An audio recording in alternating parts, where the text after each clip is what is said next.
Hello, and welcome to the Weekly Scroll podcast brought to you by the Adventure Archive. My name is Ryan. And I'm a corridor of flesh. And with us today, we have a very special guest. We have Nevyn Holmes of DinoberryPress. How are you doing today, Nevyn? Hey, I am doing all right. I'm Nevyn of DinoberryPress. Any pronouns, and I'm here to talk about a very cool game that we're working on. Yeah, a very cool game. We're stoked. We're stoked to have you on, too.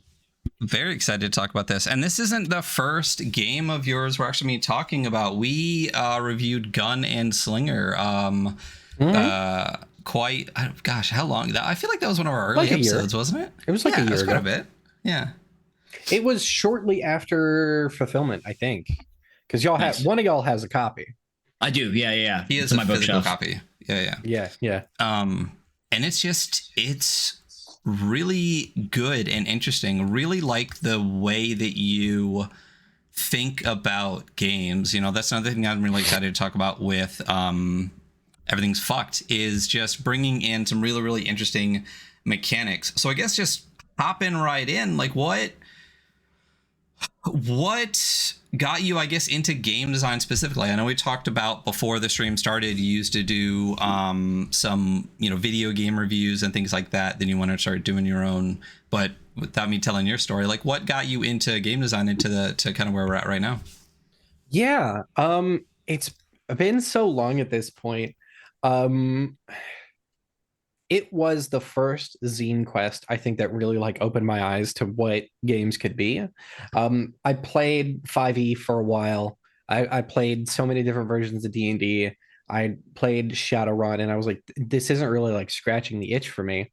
And then I don't remember how it happened, but I was just getting into the wider world of tabletop, and it was right around the time of Zine Quest. And one of the first things that I looked at was Black Mass by Will Yobst, now of Good Luck Press. And that opened my eyes. It blew my mind. I didn't know that you could do games about this kind of stuff. I didn't know that you could do games that didn't use dice. And I was like, oh, shit, I want to make a game now. And I came up with two kind of silly games that I'm very happy with. Thou Hast Been Called Out, which is looking at it, I could probably make an argument for it being OSR. But it's a very silly game that uses modern social media slang set in high fantasy when you've been framed with something. It's your HP is your Twitter followers. It's so stupid.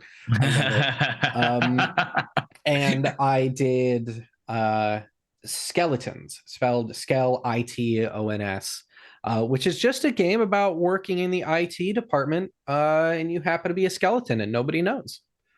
That's a hack of Lasers and Feelings and Honey Heist, mash them up. Very happy with that.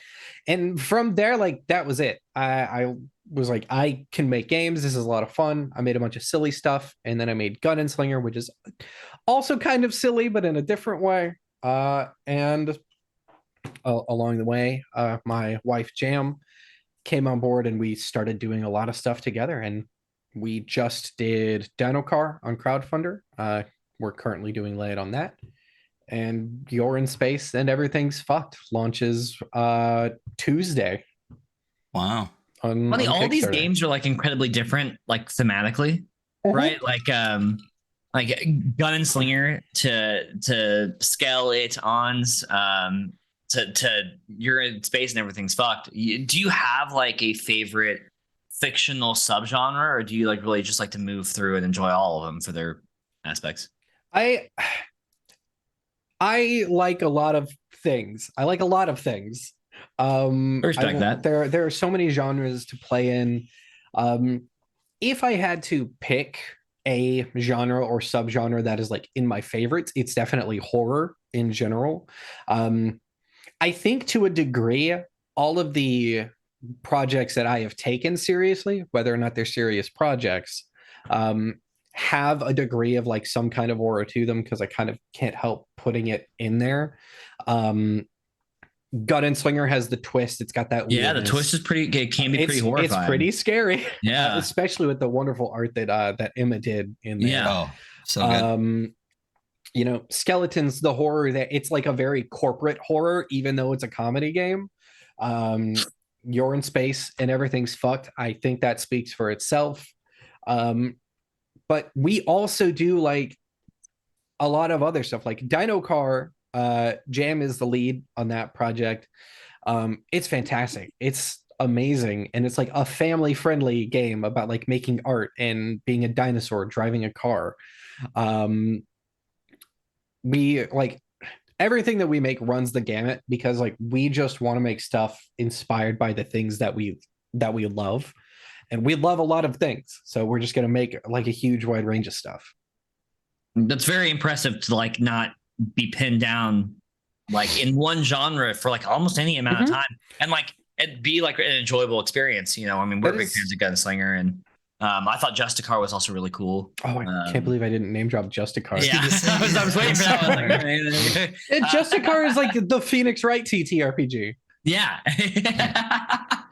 And like, where does that fit in among all the stuff that we have come up with so far? Like, it's important to us. Like, it would be easier to like build an audience as a creator. It's easier to build an audience if you like pick a thing and stick with it.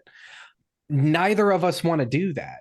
Like, we really, really like to flex our muscles and see what we can do and crowdfund a family-friendly art-making game directly before we crowdfund an absolutely not family-friendly game about terrible monsters and gore. Like, that's the Dinoberry duality, baby. Hey, listen, you're casting the wide net. It's not bad. It's not a bad tactic, you know. We just like to make stuff. Yeah. There you go. So, why all the dinosaurs, I guess? Where did Dinoberry come from? And then we got Dino Cars, and then, you know, Dino Jam. Where's all the dinosaurs? That's a jam. That's a jam thing. She brought that in. We were trying to pick. She's been like Dinoberry, and like it goes back a ways. We both love dinosaurs. And one of her original concepts for a logo was like this, the one that we have now, or one very similar to it, that was like a strawberry T-Rex, because it fucking slaps too. It does fucking slap. But the idea behind it, I believe, and she's in chat, she'll correct me if I'm wrong, is we like the cute things and we like the monster things. Like it brings together the like both sides of what we like to do. We can be your angel or your devil, you know. We can be cute and we can be monstrous, and those two things don't need to exist on their own. So DinoberryPress, Dinoberry Jam, and Dino Car. Though the idea for Dino Car isn't specifically because we're Dinoberry. Dino Car's name came from a Justicar shitpost. Yeah. Okay. All right. I don't remember exactly how it went, but it was like a game where I don't remember the exact details, but it became what it is now, and it rules. Gotcha. Very cool. So when you do a lot of your game design, so for example, Gunslinger uses, unless, and you know, correct me if I'm completely mistaken, it's basically blackjack when you play the game, correct? It uses Go Fish primarily. There we go. But it uses blackjack for like if you need to shoot something. Right. When you were thinking of, I guess, specifically, you know, talking about Gunslinger as just a point to talk about your creation process, you know, outside of, you said you're inspired by horror, we've all read The Dark Tower and everything, but when you were sitting down to look at the mechanics, I know you talked about black mass and doing things that aren't dice mechanics, what made you go, I'm going to use cards, and not only am I going to use cards, I'm going to use Go Fish and blackjack and all those kind of things? What really made you want to sit down and go, how can I convert this into what is a really fucking good game? Made you want to pick that specifically? Thank you. This is a secret that I think I've revealed so many times. Of a huge majority of the games that I make are inspired by shitposts. Gun and Slinger is no exception. Okay. I am the result of committing to the bit too much. There was a game jam going on for this thing called Talk to Transformer, where like you put in a bunch of text and it spits out text based on what you put in. It was like a very, very early like AI text generator, like 5 years ago at this point, I think, is when that was created, and it got revamped recently. I put in a list of the games that I had out at a time, and it spat out a list that included Your Gun is a Gunslinger. And I wanted to do a 2-player versus Go Fish RPG about a gunslinger fighting their gun. As I worked on those mechanics, I realized, wait, this actually has legs for like a collaborative, like story OSR kind of game. So I completely shifted focus, and it became what it is now. And it kind of like worked from the jump. I did not have to do a lot of adjusting to the rules of Go Fish. A card deck is already pretty balanced. I didn't have to worry about the math for that. So it was about like getting the feel and like making sure that it functioned. Once it functioned, it was about building the scaffolding around it and like making it work. Very cool. Yeah. It is a very interesting system, and kind of moving to let's Ryan has another question about something else, because I'm going to ask about You're in Space. No, go for it. Let's go to it. So You're in Space and Everything's Fucked is everything's fucked. Yes, which is a fantastic title. Thank you. And immediately allows you to know what kind of game we're about to play. You're like, oh, okay, so it's about to be rough. What made you go with, because the game is a dice pool game. It's a D6 dice pool game, which is easily one of my favorite things ever. That is super underutilized. If you're listening to this and you create games, you should use dice pools. What drove you to like pick that as your style of play for this instead of like cards like you did for Gunslinger? Well, so again, to an earlier point, like we really like to do things different when we do things. To the point where it's weird that right now I have 2 ideas that are similar to each other in development. Like that, we try to make our games very different even from each other, unless we're, adding content onto something or doing something very intentional. So I wanted to do something different, and I had been playing a few games that use D6 dice pools. Blades in the Dark is a fantastic classic example of a dice pool game. And there's a few others. But I really wanted to sit down and see what I could do. And I knew from playing Blades that building a pool of dice is an experience in and of itself. And after playing with some numbers for a bit, I realized that it's very, very easy to adjust the rules around the pool itself to make something that hits pretty much any kind of tone that you would want. And it leans really well into the sense of struggling that I want the struggler character to have in this game.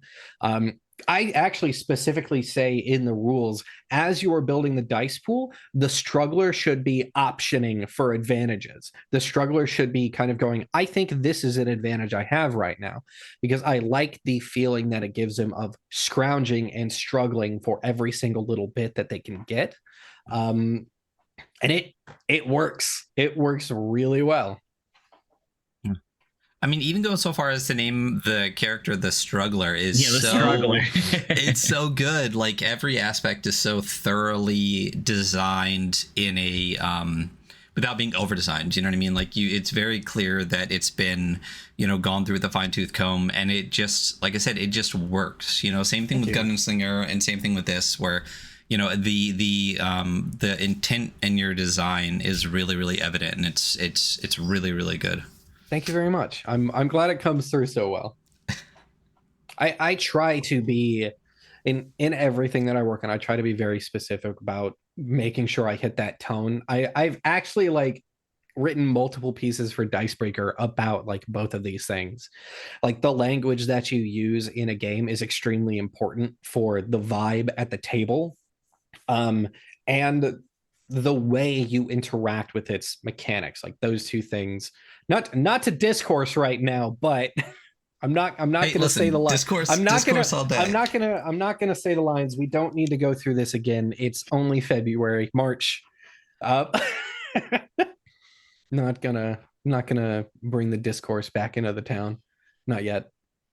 I mean, but I don't mind. So I think a lot of people, there are a lot of people that make a lot of games, and a lot of games are really good, and then there's some games that are really fucking good, right? And I think one of the things behind that is a lot of like intentionality in the design. I don't even think that's a word, but also the understanding that it's the intentionalness, yeah, intentionality is the word. Yeah, the way in which you write a game and the way in which characters or players interact with not only the mechanics, but the way you present the mechanics defines the way that you play the game. This is one reason that 5e will always fail in the argument that you can just make it whatever you want just because we put a page in the front that said play however you want, because then when you actually read through the mechanics, it's very restrictive. So it's just kind of that's a really prime example on how to not present the way in which you want a game to be played so polar opposite to the way in which you actually present the game itself. And I think you do a really fantastic job of presenting the game in which you would like players to play, reinforced by the mechanics and language in which you use, which is incredibly, incredibly important. Yeah, I fully agree with this. Even if you're making something that is like, for lack of a better way to put it, a little generic. Like I currently have 2 OSR projects that I'm working on. Not super ready to talk about them, but they both use the same mechanics as a base, the same core resolution system, the same similar core stats. And what I am trying to do with that is see how I can make these things that have such a similar core structure incredibly different, because I want the actual games to have different tones, have different purposes. Players are doing different things in these games, despite the fact that their root is Merkborg. And it's an important exercise, and I think that it shows what intentionality can do. Yeah, absolutely. So I guess one of the things that you said in the beginning of this, especially when you were talking about that has to been called out. None of your games, I think you just said you were talking about, and you said it kind of, I guess it could kind of be OSR. There's black letter font with a skeleton in the back, but not a lot of your games are what, could be called right now OSR, NSR, whatever the fucking discourse wants to call these various versions of the games now. Trad leaning. Right. Now, was there an intent to move away specifically from those kind of mechanics, or is it just the style of the game that you wanted to create just happened to be a little bit not that? Yeah, until now. It's just something that I haven't really been interested in designing in until recently. I wanted to see what I could do. One of my core focuses is pushing the medium in ways that I have not done or seen done before. So I don't tend to like doing hacks of games. And if I do a hack of a game, I really try to go out there with it. Like we're working on a Lumen thing right now. We are really pushing what Lumen does and what it can do. Cool. And I really try to make sure if I'm sitting down to design something, it has to be something that people haven't seen, or at least is in conversation in a new way with things people have. So I just haven't really I haven't had any ideas or inspiration for playing in that area before. So I guess why, I guess, to an extent, like what makes you want to, you know, exactly like you said, if you're gonna do something, it has to be something completely different. What's the drive to do that? Because there are a number of great hacks out there that use really, really well done systems. But definitely. what makes you want to go, if I want to do it, I got to do it like way over here, you know? Yeah. It is a challenge for me. And again, I'm not trying to say like, oh, hacks of games are easy or anything. I'm specifically not saying that. All game design is difficult. And the mere fact that games continue to be released and exist is wonderful and like a miracle in and of itself. It's just where the pull is for me. The interesting part of design is figuring out new things to do with the same components. Like, how many different ways can we use dice? How many different ways can we use cards? What if we don't use either of those? You know, there are so many games that do so many different things. And I'm also not trying to say like, I'm definitely not saying all my ideas have been original ideas. There are no original ideas except the ones that are, but that's a whole thing. It's just a fun area to play in, and it's a challenge and a rewarding experience to push myself in ways that I haven't pushed myself before. It also I find that when designing things in new ways, new to me ways, I learn more about design. You know, I didn't go to school for this or anything like that. Jam and I are both learning by doing, and by doing new things, we learn ways in which things do and don't work, and we learn why. It's very experimental, very, very fun. And like, I guess that would be the why. It's just a different kind of challenge. Yeah, I mean, which is always a great reason to do something when you can have like again, like an intent, a focus, something that will always be kind of like that guiding light. It can really keep you centered on the thing that you're focusing on. So that's a great way to, or a great reason to do that is the thing. So getting back into You're in Space and Everything's Fucked, did we talk about, was the title a shit post? Did we already say that? Is that, the title is fantastic, but where exactly did that come from? This is one of the few games that we have done that did not start as a shitpost. This is a fully genuine project. I love horror. I love sci-fi horror. I wanted to make a sci-fi horror game, and there's so many games. Sci-fi horror is not a new or unpopular genre in tabletop games, especially right now. We have the fantastic projects Mothership, Death in Space, so many others. Like, it's not a new genre. I wanted to make one, and I like to do silly things. I'm a silly little guy. So I named it, and it's stuck. It's a fun name. It's a good name, man. It gets people's attention, you know, to peel back the curtain again. It's a good marketing name to a degree. When you say, hey, I'm gonna play this game, You're in Space and Everything's Fucked, people go, oh, really? Where can I learn more about this? You know, I don't know if I would advise putting a swear word in a name that you're in the name of a game that you're trying to sell and market. It is pretty limiting the degree to which people are willing to post on their website the word fuck. Oh yeah. I mean, it's all over ours, so you know. Yeah, at least as far as no concerned. when we did a press release, when we did a press release to be like, hey, we've got a date. Do you want to cover it? Here's our press kit. We actually got a number of people, not the majority of people, but a definite non-zero number of outlets responded and be like, hey, if you change the name of the game, we can cover it. Wow, really? We got a few people who asked us to change the name of the game, and we got more people who were like, hey, this would be really fun to cover, but it says fuck and my boss won't let me say that.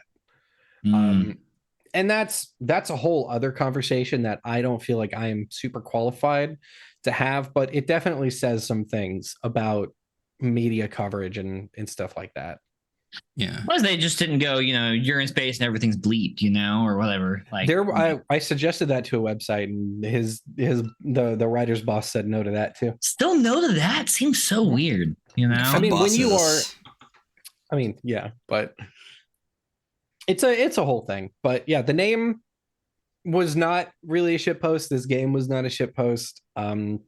It's just a fun name for a project that is more serious than that. Did you debate doing that at all? Like throwing an asterisk in there, throwing like a black bar across it, like wasn't a question at all. This is the name of the game. We're doing it. Fuck it. Nice. Love the stick-to-itiveness of it. And you talked about also, space horror is not, necessarily a new thing. Like there's so much space horror out there, and it has been for a long time. But, one of the things we talk about here on the show, because ostensibly, even though we've done it like twice this entire year, we are a game review podcast. One of the things that we review is originality. And one of the questions isn't when we look at originality is not necessarily, is this a completely new thing? It's just, is this a thing that we've seen before, but that's been done in a new way, which is something that we talk about a lot. Because as you said, it's almost impossible to have like a new thing. Like, is this dark Western medieval fantasy? Is this space horror? Is this cyberpunk? Whatever. But is it in a different way? And this is one of those games where if we were sitting down and reading through it, we could say, yes, this is a fun way to do space horror, but it is different than a lot of the other ones that we've actually looked at. So I guess continuing to get into You're in Space and everything's fucked out there for everybody. We talked about dice pulls and all this, but like, what's the pitch for this game? Because for those listening, we are going to be playing this here in just a little bit. Like, what's the full pitch? Like, what do people have besides, to look forward to? Yes. Okay. Excellent. So, You're in Space and Everything's Fucked is a game for 2 to 5 players. Is probably where it caps out. It is designed first and foremost as a 2-player game. You've got the station, you've got the struggler, and that's player GM roles. You are in space and everything is fucked is the pitch. It is a D6 dice pool game that takes most of its influence from video games in the genre rather than film, comics, and literature, which I think is what a lot of the popular stuff kind of really pulls from. The primary inspiration for this game is Dead Space. It is my favorite video game of all time, probably. It's amazing. I just finished the remake and didn't know what to do with myself for like 3 days. But Dead Space and System Shock are like the primary influences here. Then there's, Alien. There's a movie from 2016 called The Void. Event Horizon is a huge inspiration here too. And to that degree, a lot of these systems that exist in it are directly inspired by the video gamey aspects of things. There's random monster generation, as if this was like a roguelike or something like that. There are save points, so you can die over and over again without having to worry about losing your character. Things just continue getting more and more fucked up. There are waypoints, there's exploration. You have primary and secondary objectives. You specifically have boss monsters and set pieces. It is a love letter, a terrifying tribute to the sci-fi horror video game genre. And you can play it as serious and terrifying or as silly goose mode as you want. Oh yeah, we silly gooses out here, y'all. We do be silly gooses. I think it's really great. I think like there's been so much time of people trying to get away from video games while playing tabletop game. Like, this is not a video game. That's really cool to see games, like some games now, like specifically this one, like be like, no, like this is very video game inspired, and it's like that's a good thing. Like that's a fun thing, like we enjoy those experiences. Like yeah, that's really cool. I'm glad that you're leaning into that. It makes it seem like it's going to be like a horrifying bunch of fun, you know? Yes, it's a great time. Yeah. Cool. It's interesting the way that everything always comes full circle. Like, that's just how human beings exist. Like, low-rise jeans, they're not good. Don't bring them back. But like, with the same thing with like, they were, I'm glad it kind of came back, and then hopefully, whatever, I don't care. I don't look at humans anyway. I stay in my house and then go to work. But regardless, everything is a circle, right? And so video game design and game design, and even look into something like 4E was such a fun circle, because everyone was all butthurt about 4E forever, and then like 10 years later everyone's making all these games or critiquing 5E and being like, what if it had this and this, and everyone was like, oh, that's just 4E. So like, you know, there's this discourse that tabletop games aren't video games, and yet video games are really fucking good. And when you pull we love video games. When you pull the mechanics from video games and board games and stuff, like, you can gamify them really, really, really well, you know, just like this. Yeah. All games are good. Or pause. Games are good. Yes. Okay. Games as a concept are good. Whether that's video, board, or dice. And I think that it's all, to get a little pretentious, all art learns from each other. Tabletop games are art, whether it's good art or not is for a debate for another time. But tabletop games are art, video games are art, board games are art, movies, music, literature, all that stuff. It's really fun and interesting to see the ways that a medium can grow when things in it have conversations with things out of it. And kind of cross-pollination, you know? Yeah. You know, and I sorry, because no, go ahead. Spacefucked isn't just like, oh, I'm emulating some video game trappings. Throughout the text in the actual final version of the game, I discuss why I've done things certain ways. I go, hey, when you're playing this, try to do it this way, because XYZ. Or if you want to do it different, ABC. It's very much actually discussing and dissecting the things that I'm doing in it and the ways that those influences are here. Yeah, I mean, again, which is what we talked about before. It's really important to communicate in a way how your intent when you made the game, and to put the rules and the language in it so that the people, not only do the players understand it, but it's kind of naturally ingrained in the way that they play the game.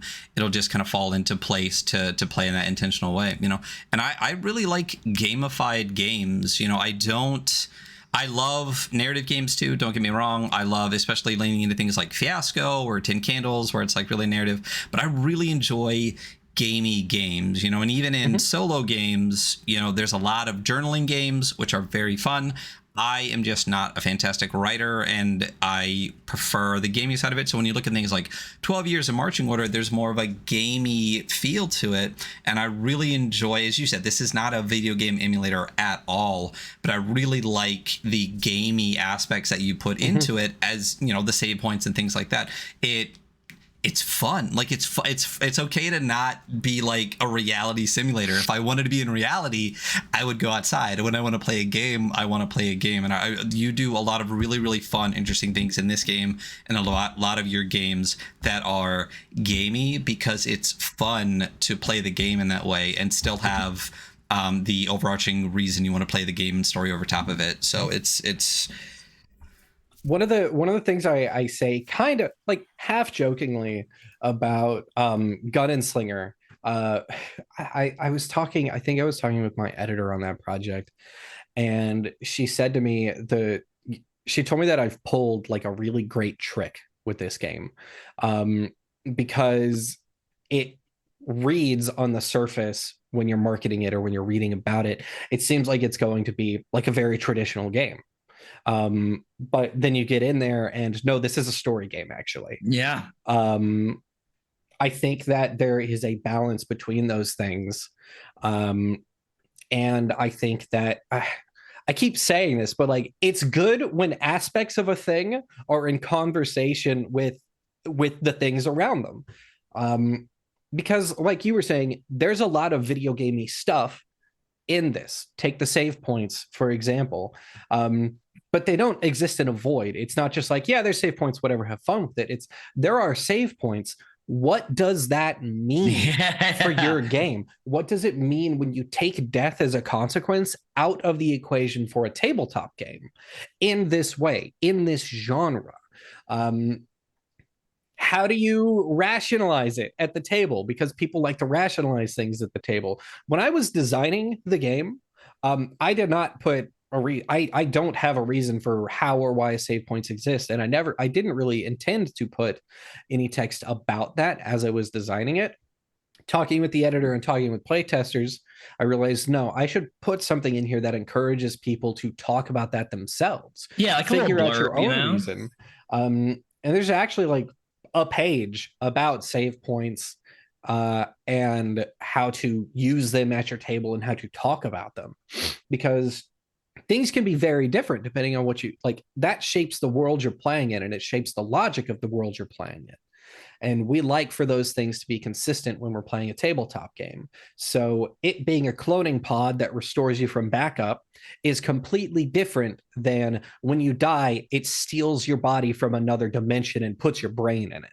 Those are very different things, and they have different implications for the story that you're going to tell. I think you said before we got on that when you were playing, you had one character whose whole thing was that they were like investigating the save points, right? So one of the play tests I did, I had a very loose idea for what I wanted the play test, or for what I wanted the save points to be, because it's just fun to be like, okay, when you wake up, you fall out of a vat suspended from the ceiling.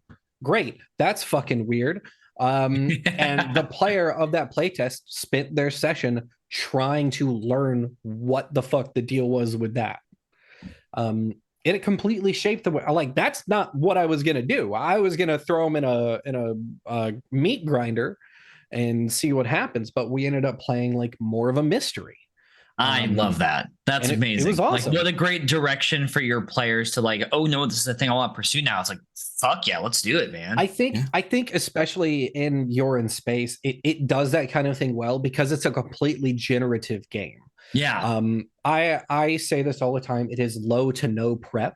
You in fact, for our session today, I've done nothing. I don't know what we're gonna do when we play today. I know we're gonna have fun. Meanwhile, my session tomorrow, I'm going to plug another stream. My session tomorrow over on the Cult at +1 EXP, I have the full map ready. And I have 2 boss monsters for them to fight, but I don't have anything else. I have a map, I have some characters. I don't have anything else. So it is a game that lends itself really well to, no, I want to do this. Because it specifically tells the game runner, the station, to not overplan. Just go with it. Talk to your players, have fun. You're both playing this game. Yeah. Go with the flow. Have fun with it. That's just such a fun way to play games in general. It's one of the things that, you know, when I wanted to get away from more trad games and get into games more like this that are low prep, rules light, that was one of the reasons. It's just like, sure, you know, GM prep, you can make it fun if you make a game of it in and of itself, but there are times where I just want to feel like a player, you know, and reading through this, that the style of play that you've created and that a lot of games, you know, the ASR or whatever create, is that you're a referee more than anything, where like you get to experience the game the same way other people are experiencing the game, and you're just kind of like guiding a little bit of like the edge cases and stuff forward, which is such a fun way as a forever GM to play the game. So it's really exciting that in this kind of game that you've created, that option is, well, not the option, that is how it's fucking played. Like, that's the game. So it's really fantastic. So this comes out, you said Tuesday. So for those listening, I don't even know what today is. Is it March 4th? It is March 4th, Saturday. So this comes out on the 7th, and this is going to be on Kickstarter. I know Dinocar was on crowdfunder, but this is going to be on Kickstarter specifically. Yes. So is there anything you can tell us about or would like to tell us about the Kickstarter campaign, as in, what can people expect as far as potentially previews for like reward tiers? Are we talking, perfect bounds? Like what can we expect in like 3-4 days? Well, I'm very excited by everything that we have on this Kickstarter. This is the largest project that we've done. It was supposed to be a small project, and it turns out it's a huge project. We have some pretty high goals for this, and to help facilitate that, we have a pretty wide range of rewards and stretch goals. As far as rewards go, you've got the standards. We've got basic and physical, or digital and physical, PDF, and 2 perfect bound books. Every edition of this game is printed as 2 books. The station gets a book and the struggler gets a book, and you are not supposed to cross read. Nice. Yeah, to lean into that, to lean into that horror aspect. We want the station to have access to toys that they can surprise and scare the struggler with. They are also, we have a hardcover tier with a alt foiled cover designed by Jam. It is the Ryan tier. Yeah, it is gorgeous. Yeah. We have a limited edition bundle that is the 2 hardcover books. It is an ID badge character sheet on a You're in Space lanyard. It is a metal, or it is an enamel pin. It is a set of limited edition skull-fucked dice. And it is a bundle of stickers. Beyond that, there's Make a Monster and I'll Run a Game for You. So at Make a Monster, you get all of the limited edition stuff, and you get to make a monster that goes in the book. Cool. And at the Rent a Brain tier, you get all of that, and I Will Run a Game for You and one friend. So pretty big, pretty huge. Yeah. And then we have these stretch goals. At our first stretch goal, which is right around like 30,000, we are going to be releasing later in the year an expansion zine called Found Transmissions. At its base level, that is going to have a bunch of stuff that I write. Mainly, we are looking at, there's a short story that it's going to start with that I'm going to be writing. Then there's new mechanics, new items, new bosses, new set pieces, a whole new system for things that you can do with the monsters. And then beyond that, we have 3 other stretch goals to have other writers come on. I'm going to tell you their names and the name of the thing that they are writing. So we have Christian Sorrell coming on for Prepare for Write Off. We have Raina M coming on to write Mold Front. And we have Nim writing Escape from ICI 68D. And those are all what I'm calling mission briefings, which are adventure and locale hybrids. So it's a little bit of setting and a little bit of set dressing for like where you are and what's happened so far. And it's, here's some monsters, here's some items, here's some toys for you to play with and some objectives. Have fun. Additionally, one more thing, forgot to mention it. Add-ons. If you don't want to get the full limited edition thing, some of the components of that are available as add-ons, like the stickers, the dice, and the pin. But we are also partnering with Plus One EXP for some special hygiene products. We are doing a beard balm and a lip balm. Nice. The scent is pomegranate gore. And the beard balm comes with, on the inside of the lid, a monster for you to use in your game. That's nice. What's up. Yeah, that's nice cross-pollination right there. Big fan of that. So the project sounds, do you mind if we ask what the base funding level is for the project? Yeah, the base funding goal for the project is $28,400. Okay. So it is a big goal. is a lofty goal, yeah. But the game is, I mean, the game's fantastic, and the tiers sound amazing. I mean, I've backed 1 or 2 or 300 Kickstarters, and these are, you know, it sounds like this is exactly the kind of thing that I'm a huge fan of as far as Kickstarters go. Like having hardcover options, having, you know, the different bits and bobs is so important, because physical things, especially of all of that, honestly, the thing that I think excited me the most, besides enamel pins, because I'm obsessed, is the ID lanyard. That's the kind of thing. It's cool, right? Yeah, it's so cool to have like a physical part of the game, especially if we ever got to play. So super excited for that Kickstarter. Really stoked to see that come out in a couple of days. I mean, obviously, you know, I can't not get, you know, the limited tier. And listen, if you want to get the top tier, all you have to do is start a podcast and do it for a year. Then maybe you can get the creator to come on and play for you anyway. So we already got that one checked off. But yeah, you got it. Damn it. I shouldn't have done this. There we go.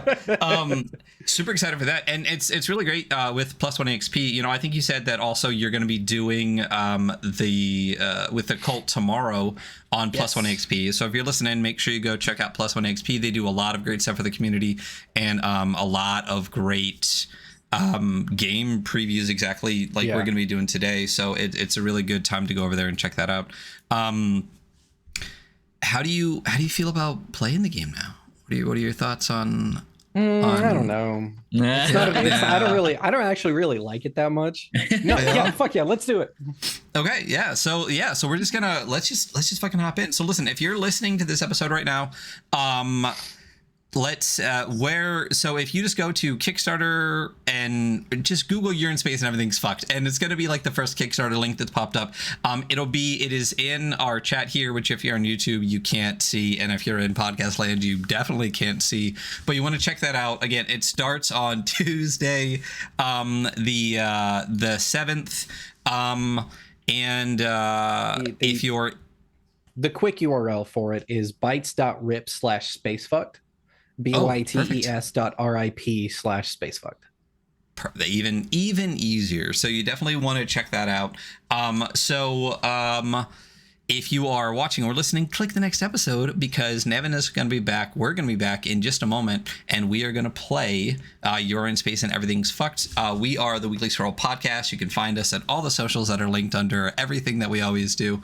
So stick around. We'll be right back.